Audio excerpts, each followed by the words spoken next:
नमस्कार। नई परख के राष्ट्रीय मुद्दा कार्यक्रम में आपका स्वागत है। आज के इस कार्यक्रम में हम भारतीय राजनीति में मुस्लिमों की स्थिति के बारे में चर्चा करेंगे। हम राष्ट्रीय मुद्दा कार्यक्रम में आमतौर पर रोज़मर्रा की राजनीति के बारे में, उससे जुड़े अलग-अलग मुस्लों मसलों के बारे में विश्लेषण प्रस्तुत करते हैं।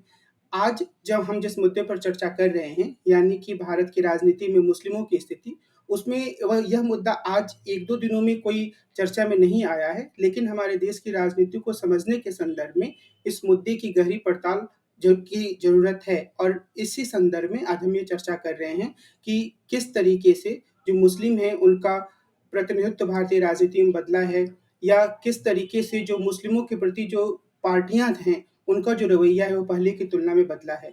अगर हम अपने देश की जनगणना पर ध्यान दें, तो हम ये पाएँगे कि हमारे देश की जनसंख्या में मुस्लिमों का हिस्सा 14.2% है और अगर हम लोकसभा में इनके प्रतिनिधित्व पर ध्यान दें, तो हम ये पाएँगे कि पिछले लोकसभा चुनाव में यानी कि 2019 के चुनाव के बाद कुल 27 लोकसभा में मुस्लिम सांसद थे।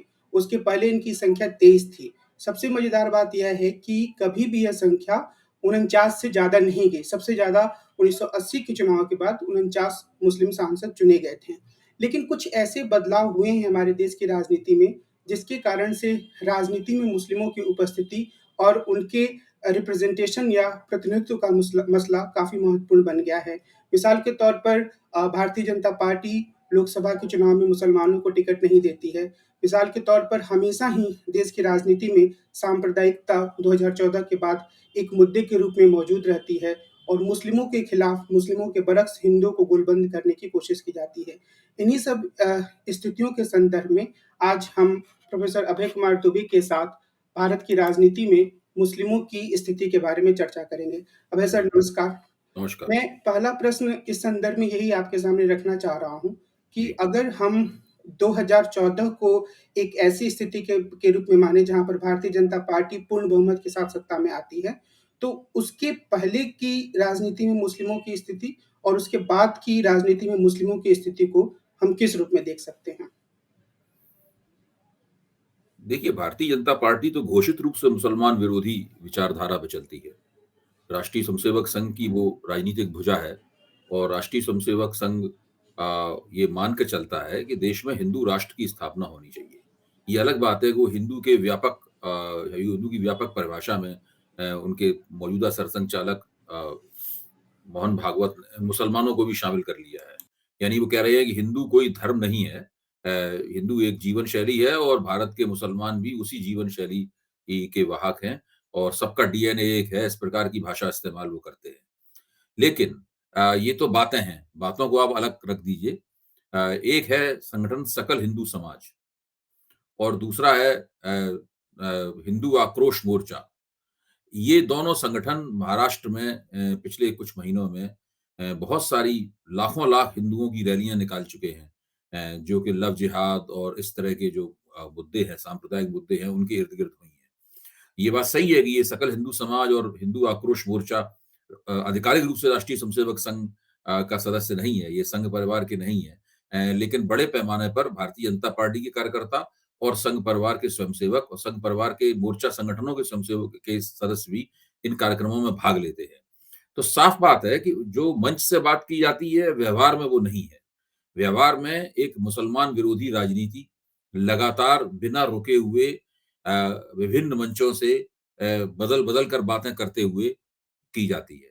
तो मुसलमान 2014 के बाद से लगातार अपने आप को कोने में धकेला जाते हुए देख रहे हैं। भारतीय जनता पार्टी ने अब शायद एक आध कहीं मुसलमान को कभी वो टिकट देती है, वरना आमतौर पर मुद्दतों तक किसी भी मुसलमान को टिकट देने से लगातार इनकार किया और उसका तर्क ये होता था कि मुसलमान जब हमें वोट ही नहीं देते, तो हम मुसलमान को टिकट क्यों दें? तब उनसे जवाब में ही कहा जाता था, जब मुसलमानों को आप टिकट ही नहीं देते, तो मुसलमान आपको वोट क्यों दें? तो पहले मुर्गी हुई कि पहले अंडा होगा, इस बात को ये इस तरह की बहस थी। लेकिन इस तरह की बहस से काम नहीं चलता है। ये बात अपने आप में स्पष्ट है कि भारतीय जनता पार्टी हिंदू बोलबाले की राजनीति करती है। वो मानती है कि अगर हम 45 से 50% हिंदुओं को एकजुट कर लेंगे, तो मुसलमान वोटों की जो राजनीतिक एफिकेसी है, मुसलमान वोटों की राजनीतिक प्रभावकारिता है, वो अपने आप समाप्त हो जाएगी। और एक बार जब मुसलमान वोटों की प्रभावकारिता समाप्त हो जाएगी, यानी मुसलमान वोट सत्ता और चुनाव को प्रभावित करने से प्रभावित करने में अक्षम हो जाएंगे, उसके बाद हम बड़े आराम से मुसलमानों के साथ में बैठकर एक समझौता करेंगे कि भाई आपके क्या-क्या नागरिक अधिकार हैं, आप कहिए तो हम आपको दिए देते हैं। क्योंकि हम आपको नागरिक अधिकार देने से इनकार नहीं करते, लेकिन जो एक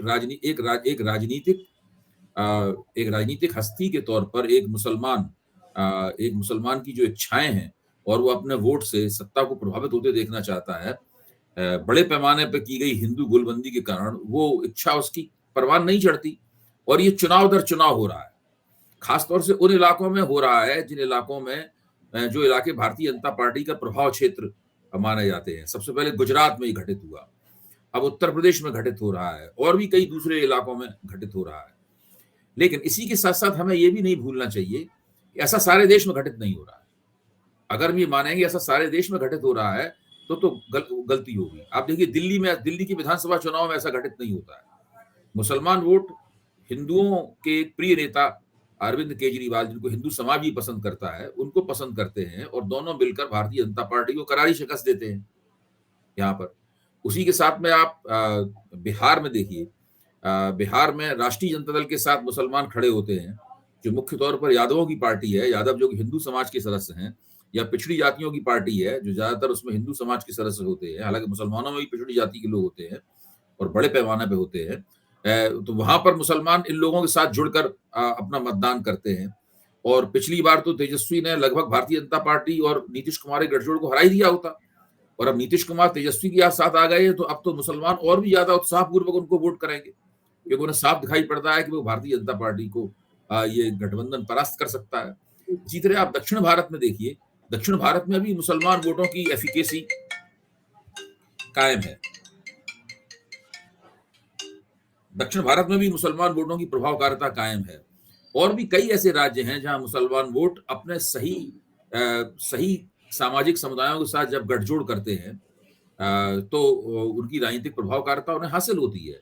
तो ये सारे देश में अलग अलग स्थिति है, लेकिन भारतीय जनता पार्टी का जो प्रभाव क्षेत्र है, यानी जिन इलाकों को उसने, गुजरात को, फिर उत्तर प्रदेश को हिंदुत्व की प्रयोगशाला के तौर पर बनाया है, वहां पर वो ऐसा नहीं कर पा रहे हैं, क्योंकि वहां से सीटें बहुत ज्यादा संख्या में जाती हैं। उत्तर प्रदेश सीटें 80 की संख्या में जाती हैं और वहां मुसलमानों की आबादी करीबन देश की आबादी से ज्यादा है।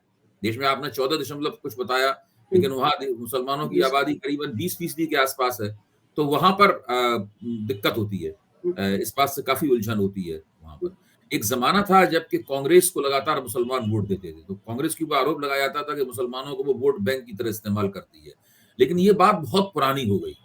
मुझे लगता है पिछले 40 साल से मुसलमानों ने एक वोट बैंक की तरह किसी पार्टी को वोट नहीं दिया है। भारतीय जनता पार्टी को हराने के लिए वो वोट जरूर करते हैं, और उसमें भी उनके बहुत सारे वोट बर्बाद हो जाते हैं, ऐसा नहीं है। मेरे ख्याल से 2022 का जो उत्तर प्रदेश विधानसभा का चुनाव था और दिल्ली विधानसभा के जो कुछ चुनाव हुए हैं, इन सब पे अगर आप गौर करें तो आप पाएंगे कि इन चुनावों में मुसलमानों का जो ध्रुवीकरण हुआ, मुसलमान वोटों का, वो बड़े प्रभावी तरीके से भारतीय जनता पार्टी के खिलाफ हुआ। लेकिन बाकी सब चुनावों में इतना प्रभावी ध्रुवीकरण नहीं होता है। मुसलमान वोट कई तरह से कई पार्टियों में बट जाते हैं। उत्तर प्रदेश में देखिए, बहुजन समाज पार्टी और समाजवादी पार्टी और कांग्रेस के बीच मुसलमान वोट बटते हैं।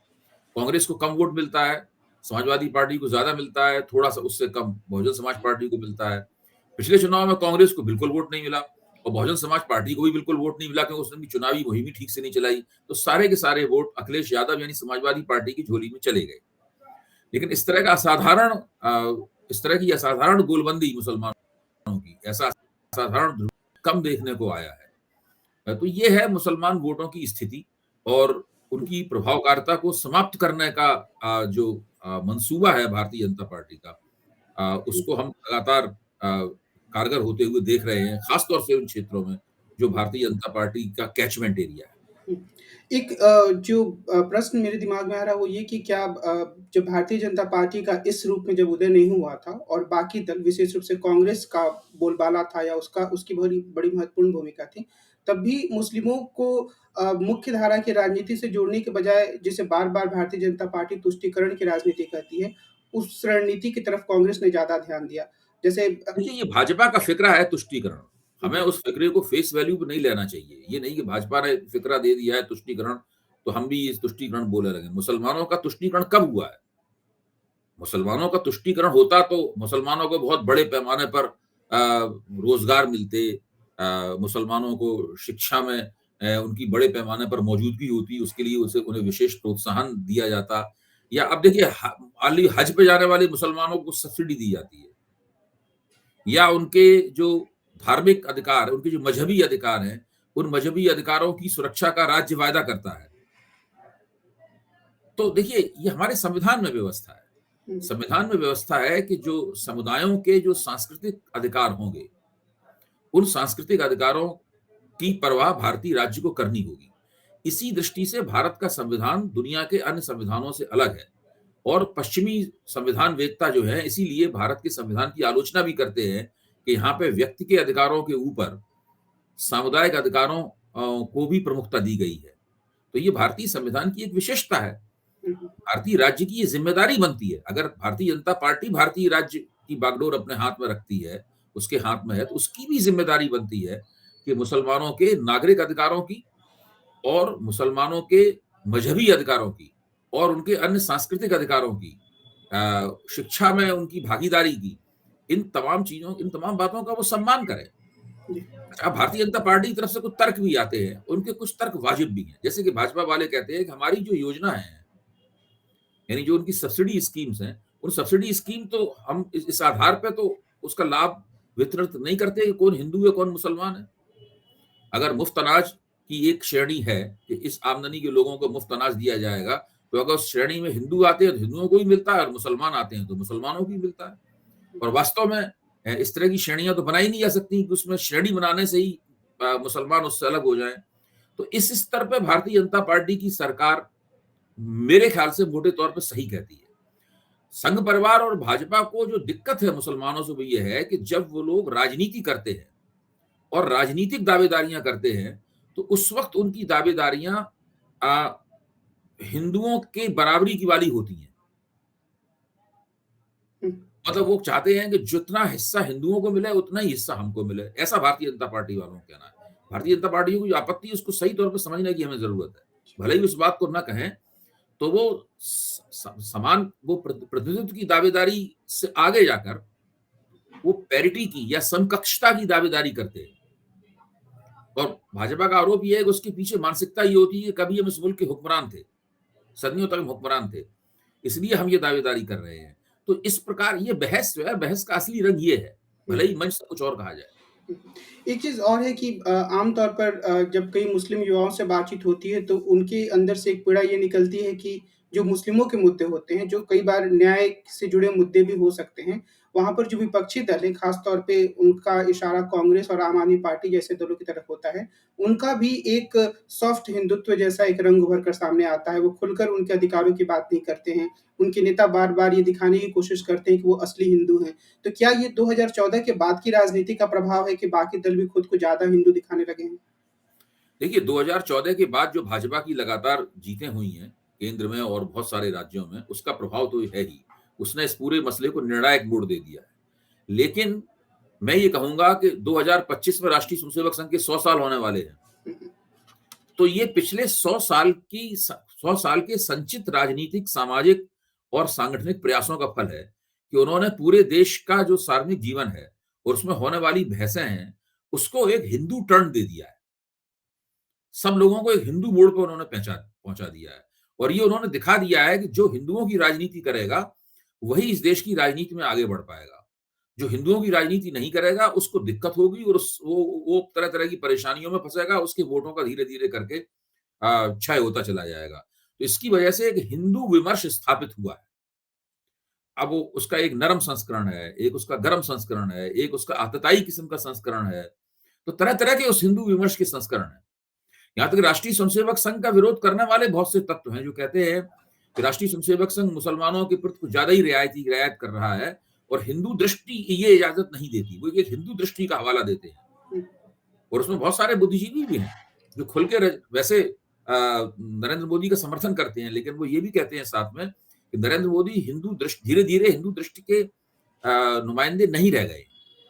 वो बार बार मुसलमानों को लाभ पहुंचाने वाली नीतियां अख्तियार करते हैं और मुसलमानों को रियायतें देने की कोशिश करते हैं। देखिए, भारतीय जनता पार्टी और नरेंद्र मोदी और राष्ट्रीय स्वयंसेवक संघ, अब जब उन्होंने सारे देश में हिंदू एकता के सबसे पहले नंबर के अलंबरदार होने का रुतबा हासिल कर लिया है, तो अब वो कोशिश कर रहे हैं कि किसी तरह मुसलमानों में भी उनका प्रवेश हो। हाल ही में नरेंद्र मोदी ने जो कहा है कि पसमानदा मुसलमानों के साथ में भाजपा अपने संबंधों को दुरुस्त करे और पसमानदा इलाकों में स्नेह यात्राएं निकाले। अगर पूरे मुस्लिम समाज में आप देखेंगे तो 80% से ज्यादा मुसलमान पसमानदा मुसलमान है, यानी पिछड़े और दलित मुसलमान है। अभी हाल ही में जो पसमानदा थीसिस के जो प्रवक्ता हैं अली अनवर, जिन्होंने पसमानदा मुस्लिम महाज नामक एक संगठन की स्थापना की थी एक जमाने में, और मसावात की जंग यानी समता की जंग नामक एक किताब लिखी थी जो बहुत मशहूर किताब है, उन्होंने अपनी अपनी इस थीसिस का एक नया संस्करण प्रकाशित किया है जिसमें वो समग्र पसमानदा थीसिस को पेश कर रहे हैं, यानी मुसलमानों के साथ में दलितों को भी जोड़ रहे हैं। जब से नरेंद्र मोदी ने ये बात कही है तब से पसमानदा राजनीति काफी सक्रिय हो गई है। अभी तक होता ये था कि तमाम मुसलमान जो अशराफ मुसलमान हैं, यानी जो एलीट मुसलमान हैं, जो शेख, सैयद, पठान मोटे तौर पे कहें, मुगल, ये मुसलमान हैं जो बहुत अल्पसंख्यक हैं, उनके नेतृत्व में रहता था। बातें पसमानदाओं के हित की भी होती थी, लेकिन अंततः ये जो अशराफ जिनके साथ होते थे, एक जमाने में वो कांग्रेस के साथ होते थे तो मुसलमान कांग्रेस को वोट देते थे। आज वो सामाजिक न्याय की पार्टियों के साथ हैं। उत्तर प्रदेश में वो मुलायम सिंह, अखिलेश यादव की पार्टी के साथ हैं, बिहार में वो मोटे तौर पर तेजस्वी यादव की पार्टी के साथ में है, तो वो वहां पे वोट देते हैं। कई जगहों पर वो लोग कांग्रेस के साथ भी हैं, तो कई प्रांतों में कांग्रेस को भी मुसलमानों के वोट मिलते हैं। और आपको ध्यान रखना चाहिएगा, अभी भी देश में करीब 35% मुसलमान वोट कांग्रेस को जाता है। भले ही उनको बिहार में मुसलमान वोट ना मिलते हो, उत्तर प्रदेश में मुसलमान वोट ना मिलते हो, या दिल्ली में मुसलमान वोटों का टोटा उनको रहता हो, लेकिन देश के यही पूरा देश नहीं है, काफी इलाकों में मुसलमान वोट कांग्रेस के साथ जाता है। तो मुसलमान वोटों के कई सारे लेनदार हैं, इसीलिए मुसलमान एक वोट बैंक के तौर पर वोट ना देकर बंटकर वोट देता है। इसलिए ये पूरी बात ही गलत है कि मुसलमान एक वोट बैंक की तरह व्यवहार करता है, जो पार्टियां उसे वोट बैंक की तरह व्यवहार करने के लिए उकसाती हैं। एक जमाने में इस प्रकार की बात कही जा सकती थी, लेकिन वो जमाना 40 साल पीछे छूट चुका है। जी। एक जो राजनीतिक दल है, जो असदुद्दीन ओवैसी का राजनीतिक दल है, वो खुले रूप में ये अपनी मुस्लिम आइडेंटिटी को सामने रखता है और उसके बाद वो उससे दलित और किसी और चीज़ को जोड़ने की कोशिश करते हैं। तो उनकी जो राजनीति है, जो कि मुस्लिमों को केंद्र में रखकर है, और वो अलग-अलग जगहों पर जाकर चुनाव भी लड़ते हैं, और कई टीकाकार मानते हैं कि बिहार में अगर आरजेडी हारी पिछले विधानसभा चुनाव में, तो उसमें ओवैसी की पार्टी की बड़ी भूमिका थी। तो इस तरह की जो राजनीति है, क्या मुस्लिम युवा उस तरफ आकर्षित हो रहे हैं और वो एक अलग पहचान के साथ अपनी राजनीति को स्थापित कर पाएँगे? आपका इसके बारे में क्या मानना है? देखिए, मेरा मानना है कि इस तरह की राजनीति के सफल होने के मौके बहुत ही कम हैं। कहीं-कहीं ऐसा लग सकता है कि वहीं कहीं वो मार्जिनली थोड़ा बहुत सफल हुई है या उसने चुनाव परिणामों को प्रभावित किया है। जैसे कि अभी आपने बिहार का ज़िक्र किया। आप देखिए पश्चिम बंगाल में वो कितने धूम-धड़ाके से उतरे थे, क्या हुँ, हश्र हुआ उनका। अभी उत्तर प्रदेश में कितने धूम-धड़ाके से उतरे थे, यहाँ तक कि मीडिया में उनके और योगी और बनाम ओवैसी को ही दिखाया जाता था। लेकिन देखिए वहाँ उनका क्या हश्र हुआ। हुँ, तो ऐसी बात नहीं है। जो उनका जो हल्ला-गुल्ला होता है, जो मुस्लिम युवक चेहरे होते हैं, जो उनकी भव्य रैलियाँ होती हैं, तो उसमें से सवाल तो ये भी उठता है कि भई जो नेता पुराने हैदराबाद का नेता है केवल, यानी जिसका जनाधार केवल पूरे हैदराबाद में भी नहीं, हैदराबाद का जो पुराना शहर है चार मीनार वाला, हुँ, केवल वहाँ तक सीमित है। अगर और कहीं से चुनाव लड़े तो उसके जीतने के लाले पड़ जाएँगे। उनकी पारिवारिक ज़मीन वही है राजनीति की। वो व्यक्ति पूरे देश में घूमकर 50-50, 100-100 सीटों के ऊपर कैसे चुनाव लड़ता है? वो कैसे इतनी-इतनी भव्य रैलियाँ करता है? मुस्लिम समाज तो बहुत पैसे वाला समाज नहीं है। ऐसा तो नहीं है कि मुसलमानों की, अगर मुसलमान समाज इतने बड़े पैमाने पर उनको चंदा दे रहा होता तो वोट भी देता साथ में। लेकिन वोट तो उनको मुसलमानों के नहीं मिलते हैं। कहीं कभी-कभार किसी निर्वाचन क्षेत्र में किन्हीं खास परिस्थितियों की वजह से मिल जाते हैं, लेकिन मोटे तौर पे तो नहीं मिलते हैं। तो वो इतना चुनावी खर्चा कैसे कर पाते हैं? उनके पास कोई सरकार भी नहीं है, उनका किसी पार्टी से कोई गठजोड़ भी नहीं होता। कभी-कभी बसपा जैसी पार्टी से गठजोड़ वगैरह हो जाता है, उससे भी कोई बात खास बनती नज़र नहीं आती है। यहाँ तक कि वो बसपा को मुसलमान वोट भी नहीं ट्रांसफर करा पाते हैं। हुँ, तो ये जो करोड़ों करोड़, सैकड़ों करोड़ रुपए जो चुनावों में वो खर्च करते हैं, ये धन कहाँ से आता है? हुँ, इसकी ये चीज़ जो है वो मुसलमान जो मतदाता हैं उनके मन में भी संदेह की बात करती है। अभी एक गुजरात के एक जो मुस्लिम नेता हैं, तो वो उनसे जब ओवैसी के बारे में बात हो रही थी, मुस्कुरा के बोले कि हम लोग गुजरात में इनको ग्रीन कमल कहते हैं। गुजरात में हमने इनका नाम ग्रीन कमल कर रख छोड़ा है। जैसे ही वो आते हैं हम लोग कहते हैं देखो ये ग्रीन कमल आ गया, ग्रीन कमल आ गया। इससे आप अंदाजा लगा सकते हैं कि मुसलमान वोटरों में उनकी साख कैसी है। जी, एक जो चर्चा आम तौर पे कई बार क्लासरूम की चर्चा के रूप में होती है और कुछ-कुछ विद्वान इस पर बात करते हैं कि हिंदुस्तान में जो हम लोगों ने first past the post system अपनाया है, जिसमें कि चुनाव उम्मीदवार लड़ते हैं और जिसको सबसे ज़्यादा वोट मिलता है, वो जीत जाता है। शायद वही एक बड़ा कारण है कि जो अल्पसंख्यक समुदाय है, विशेष रूप से मुस्लिम, उनका सही रिप्रेजेंटेशन नहीं हो पाता है। जैसे कि मैंने शुरू में कहा कि 14.2% मुस्लिम हैं हिंदुस्तान की जनसंख्या में, तो इस लिहाज से लोकसभा में उनकी 75 से 80 सीटें उनके मुस्लिमों के पास होनी चाहिए। लेकिन जब सबसे ज़्यादा मुसलमान जीते 1980 में, तो वो 49 थे और उसके बाद हमेशा ही 30 के नीचे 29, 27, 23 ऐसे रहा है। तो इस बारे में आपका क्या मानना है कि क्या यह तर्क सही है कि अल्पसंख्यकों को, विशेष रूप से मुस्लिमों को सही रिप्रेजेंटेशन नहीं मिल पाता है क्योंकि first past the post system हमारे यहाँ है? अच्छा कमल, एक बात बताइए, आप तो राजनीति शास्त्र में रमे हुए हैं, आप उसके आचार्य हैं, बच्चों को भी पढ़ाते हैं और खुद भी पुस्तकें लिखते हैं, बड़ी अच्छी चर्चाएं करते हैं। क्या लोकतंत्र में प्रतिनिधित्व का असूल आबादी के मुताबिक प्रतिनिधित्व है? मुझे लगता ऐसा है कहीं कि लिखा हुआ जी। है? ऐसा कहीं लिखा हुआ है कि संविधान केवल 2 समुदायों को इस प्रकार की इजाजत देता है?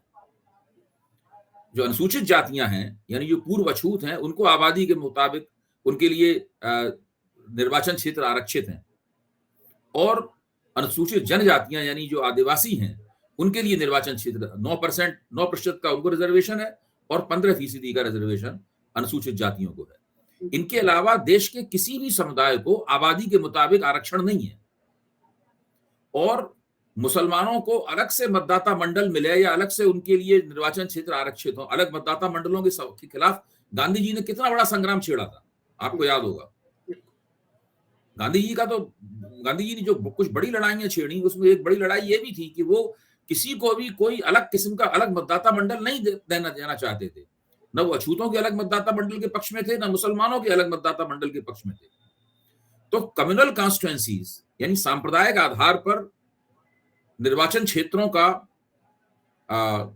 बंटवारा या उनका आरक्षण, ये अगर एक बार हो गया तो ये तो देश की राजनीति को हमेशा हमेशा के लिए विषाक्त कर देगा। यानी आप एक ऐसे निर्वाचन क्षेत्र की कल्पना कर रहे हैं जहां पर मुसलमान के अलावा और कोई चुनाव नहीं खड़ा हो सकता। यही तो कह रहे हैं ना आप, जैसा अनुसूचित जातियों और अनुसूचित जनजातियों के साथ होता है। आप कल्पना कीजिए कि इसका क्या हश्र होगा। अच्छा, जहां तक यह है कि आबादी के मुताबिक उनकी सीटें क्यों नहीं आती हैं, ये दावा तो कोई सैद्धांतिक रूप से, व्यवहारिक रूप से कोई कर ही नहीं सकता। भाई एक जमाने में पिछड़ी जातियों का जितनी आबादी में हिस्सा था, उतनी सीटें तो उनको नहीं आती थी उनको। फिर जब पिछड़ी जातियों ने राजनीति में अपनी भागीदारी बढ़ाई और उन्होंने तरह तरह के सहयोग समझौते करने शुरू किए, तरह तरह के गठजोड़ करने शुरू किए और इस तरह से उन्होंने राजनीति की, काफी लंबे अरसे बाद उनकी संख्या विधायिकाओं में बढ़ने लगी। अब भाई मुसलमान लोग अपने आप को अल्पसंख्यक कहते हैं, हालांकि मौलाना आजाद उन्हें अल्पसंख्यक नहीं कहते थे। मौलाना आजाद कहते थे कि देश का दूसरा सबसे बड़ा बहुमत है, मेजोरिटी है ये। लेकिन अब मुसलमान लोग अपने आप को अल्पसंख्यक मानने लगे हैं और ठीक भी है। तो अब वो उनको अपने आप से पूछना चाहिए कि उनके देश के दूसरे अल्पसंख्यकों से किस तरह के ताल्लुकात हैं। अकेले अल्पसंख्यक नहीं है, सिख भी उस लिहाज से अल्पसंख्यक हैं, जैन उस लिहाज से अल्पसंख्यक हैं, बौद्ध, उनको अल्पसंख्यकों का दर्जा मिला हुआ है इन समुदायों को, ईसाई अल्पसंख्यक हैं। तो क्या मुस्लिम अल्पसंख्यक समुदाय जो इन तमाम अल्पसंख्यक समुदायों के मुकाबले बहुत बड़ा है, कई गुना बड़ा है, उसके इन अल्पसंख्यक समुदायों से संबंध कैसे है? जब इन अल्पसंख्यक समुदायों पर बहुसंख्यकों का अत्याचार होता है तो मुसलमानों में मुसलमान उसके ऊपर क्या करते हैं? मुसलमानों का नेतृत्व तो क्या करता है? दिल्ली में जितने बड़े पैमाने पर 1984 में निर्ममता पूर्वक हजारों सिखों को जलाया गया जिंदा, उनको लूटा गया, उस वक्त दिल्ली का जो मुसलमान है, जो काफी बड़ी संख्या में है, उसने क्या किया? ये तो सवाल मैंने मुस्लिम मजलिस मशावरात के कार्यक्रम में उठाया था। मुझे इसका कोई भी संतोषजनक उत्तर नहीं मिला। किसी ने कहा कि हमने एक बयान जारी कर दिया था, किसी ने कहा अरे हमने कुछ तो मतलब अपनी अपील जारी की थी। हमने कि आपकी हैसियत के बयान जारी करने और अपील जारी करने की है। तो आपके खिलाफ जब सांप्रदायिक हिंसा हुई तो और लोग भी बयान जारी कर देंगे और अपील जारी कर देंगे। फिर आप देश के दूसरे समुदायों से क्यों उम्मीद करते हैं कि वो आपके आपके पक्ष में खुलकर आएँगे? तो जो मुस्लिम राजनीति है, उसका एक खास तरह का किरदार रहा है। ये अपने आप में डूबी हुई राजनीति है, अपने आप में सीमित राजनीति है। ये खुलती नहीं है, ये इसके दरवाजे बंद रहते हैं। आज आज़ादी के तुरंत बाद जो स्थिति थी, राजनीति के बुनियादी किरदार में कोई अंतर नहीं आया है। तो मैं चाहता हूँ और आप भी चाहते हैं और हमारे जैसे आप जैसे लोग भी चाहते हैं कि मुसलमानों को उनके पूरे नागरिक अधिकार मिलें, उनको अपनी पूरी राजनीतिक अभिव्यक्ति का मौका मिले, उत्तरोत्तर संसद और विधायिकाओं में उनके नुमाइंदे बढ़ें, इस तरह की स्थितियाँ पैदा हों, लेकिन इस तरह की स्थितियाँ पैदा करने के लिए स्वयं उनको पहलकदमी करनी पड़ेगी। बिल्कुल। दूसरे वो असल में केवल अपने धार्मिक अधिकारों की सुरक्षा करने तक ही हर चीज़ को सीमित रखना चाहते हैं। अपने समाज के अंदर भी कोई बहुत ज़्यादा तब्दीलियाँ आएँ, उनके समाज में चीज़ें बदलें।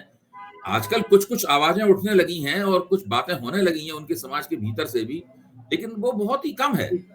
जितना होना चाहिए उतना नहीं है उसमें। तो ये बहुत सारी ऐसी समस्याएँ हैं जिनकी वजह से उनको राजनीतिक नुकसान उठाना पड़ता है। मैं ये सब इसलिए नहीं कह रहा हूँ कि जो सांप्रदायिक राजनीति होती है और हिंदुओं बहुसंख्यकवाद की राजनीति है और उसका जो बोलबाला है, उसकी जो कामयाबी है, मैं उस मुसलमानों की दिक्कतों के लिए उसके महत्व को कम करके आँक रहा हूँ। मैं ये नहीं कह रहा हूँ। वो तो मैं पहले ही कह चुका हूँ कि जब से ये राजनीति परवान चढ़ी है, तब से मुसलमान पूरी तरीके से अपने आप को आरक्षित महसूस कर रहे हैं। वो महसूस करते हैं कि उन्हें कोने में धकेल दिया गया है, वो महसूस करते हैं उनकी राजनीतिक पहलकदमी को उनसे छीन लिया गया है और मोटे तौर पे बहुत सारी बातें सही भी हैं। लेकिन इस समस्या से निकलने का क्या तरीका है? ऐसा नहीं है कि समाज के अन्य गैर मुसलमान हिस्से आगे बढ़कर उनको उठाएँगे, इस समस्या से आगे निकालने की कोशिश करेंगे। उनको खुद ही कोई रास्ता निकालना पड़ेगा। छोटा-मोटा समुदाय नहीं है ये। उनको खुद ही कोई रास्ता निकालना पड़ेगा और उस प्रकार का रास्ता निकालने में वो मोटे तौर पर न केवल नाकाम है, बल्कि रास्ता निकालने की कोई उनमें इच्छा और पहलकदमी भी नहीं दिखाई पड़ती। तो आज की बातचीत में हमने मुस्लिम राजनीति से जुड़े विविध मुद्दों पर, विविध पहलुओं पर चर्चा की और मुख्य रूप से जो बात उभर कर सामने आई वो यही कि जो मुस्लिम समाज है और वहाँ पर जो बुद्धिजीवी तबका है, उसको अपने समाज के भीतर राजनीतिक बहस को और तेज करना होगा, जिससे कि वह अपने अधिकारों के बारे में ज़्यादा जागरूक हो पाए और राजनीति में अपने आप को ज़्यादा सक्रिय बना पाए। तो अभय सर, आपको इस बातचीत के लिए बहुत-बहुत धन्यवाद। नमस्कार। अगले अंक में हम मिलते हैं और एक अन्य मुद्दे पर विस्तार से बातचीत करेंगे। नमस्कार। ज़रूर।